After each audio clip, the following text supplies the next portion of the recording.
भूतले सर्वमंगलदायिनीयम्। सर्वमंगलदायिनी और वो ऐसी संस्कृति है जो इस दिव्य रूप में भारत भूमि पर संपूर्ण विश्व को आलोकित करती है। ऐसी उस दिव्य संस्कृति की यहाँ पर बात हो रही है, ऐसे उस भारतीय ज्ञान परंपरा की यहाँ पर बात हो रही है। और जब हम भारतीय ज्ञान परंपरा की बात करते हैं तो एक समस्या आज सबसे पहले उत्पन्न होती है कि मैं हो तो जाऊं पहले जैसा, मैं हो तो जाऊं पहले जैसा, लेकिन मुझे याद नहीं कि मैं था कैसा। तो समस्या यहाँ पर सबसे बड़ी यही है कि हम सब चाहते हैं कि हम उस भारतीय ज्ञान परंपरा से जुड़ जाएं, लेकिन हमने उसको इस प्रकार से भुला दिया है कि हम खुद नहीं समझ पा रहे हैं कि हम उससे जुड़े कैसे हो। आज के वातावरण में, आज की आधुनिक मानसिकता के साथ और भविष्य को ध्यान रखते हुए उस भारतीय ज्ञान परंपरा को अपने जीवन का हिस्सा कैसे बनाएं, और इस समस्या को जो से दूर होने के लिए, निवारण के लिए हमें बहुत ही प्रयत्न करने की आवश्यकता है। क्योंकि जो कुछ था वो तो हम जानते हैं, समय 5 मिनट का दिया गया, दिया नहीं गया, इसलिए मैंने उसके लिए थोड़ी व्यवस्था कर दी कि हमारा जो नेपाल का ऑफलाइन ग्रुप है उसको मैंने अपनी पीपीटी पहले से डाल दिया, तो जिनको भी देखनी है वो वहाँ से पीडीएफ के रूप में मेरे पीपीटी मौजूद है, आप उसको देख लीजिएगा।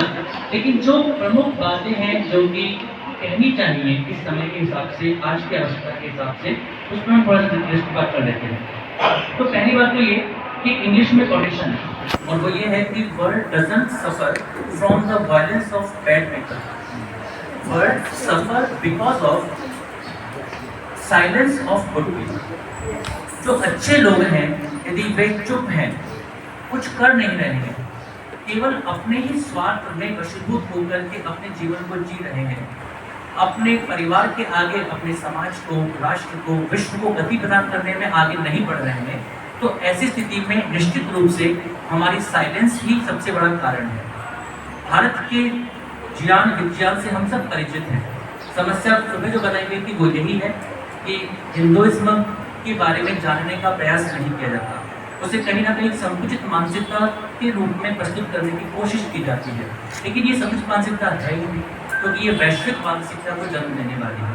इसी के साथ साथ महात्मा गांधी ने एक बात कही थी कि हमें यह परिवर्तन खुद बनना चाहिए जिसे हम संसार में देखना चाहते हैं। आप जो कुछ दुनिया में देखना चाहते हो उसके लिए आपको अपने आप को तैयार करना पड़ेगा। यदि आप स्वयं अपने आप को तैयार नहीं कर सकते हैं तो आप ऐसा कुछ भी नहीं देख पाएंगे जो आप चाहते हैं। और इसी के साथ साथ जब एक बात और कही जाती है कि अज्ञानी होना गलत नहीं है, लेकिन अज्ञानी बने रहना सबसे बड़ी गलती है। यानी कि it is not wrong to be ignorant, it is wrong to remain ignorant. कोई बात नहीं, हम बचपन में जब हम जन्म लेते हैं तो हम अज्ञानी ही होते हैं, हम कुछ नहीं जानते। हम बड़े होते हैं, धीरे सीखना शुरू करते हैं, और बड़े होते हैं, जानना शुरू करते हैं, अनुसंधान करते हैं।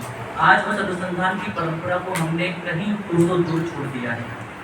पीएचडी हो रही है, शोध हो रहा है, पेपर प्रस्तुत किए जा रहे हैं, और रिसर्च एक डेटा के रूप में दिखाई भी दे रही है, लेकिन जिस रिसर्च की आज आवश्यकता है भारतीय ज्ञान परंपरा के परिप्रेक्ष्य में, उसकी बहुत बड़ी कमी है।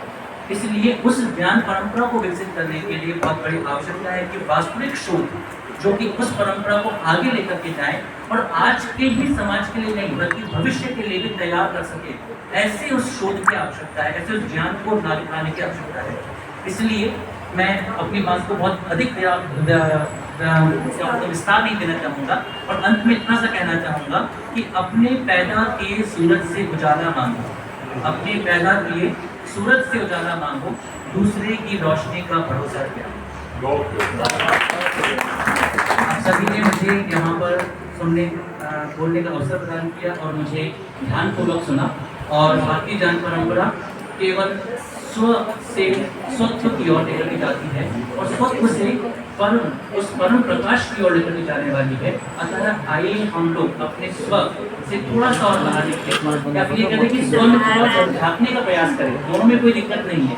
यदि हम अपने से बाहर निकलेंगे तभी हम दुनिया तक पहुंचेंगे, और यदि हम अपने अंदर जाएंगे तो ईश्वर तक पहुंचेंगे। तो हमें दोनों तरफ विकास करने की आवश्यकता है, और ऐसा विकास निश्चित रूप से भारतीय ज्ञान परंपरा और उसके उस मौलिक स्वरूप को आएगा जो हमें जगत में अपना स्थान प्रदान करेगी। जिसे हम विश्व गुरु कहते हैं, ऐसे उस विश्व गुरुत्व को पुनः प्राप्त करने के लिए हमें एक रास्ता प्रदान करें। आप सभी का बहुत बहुत आभार और धन्यवाद।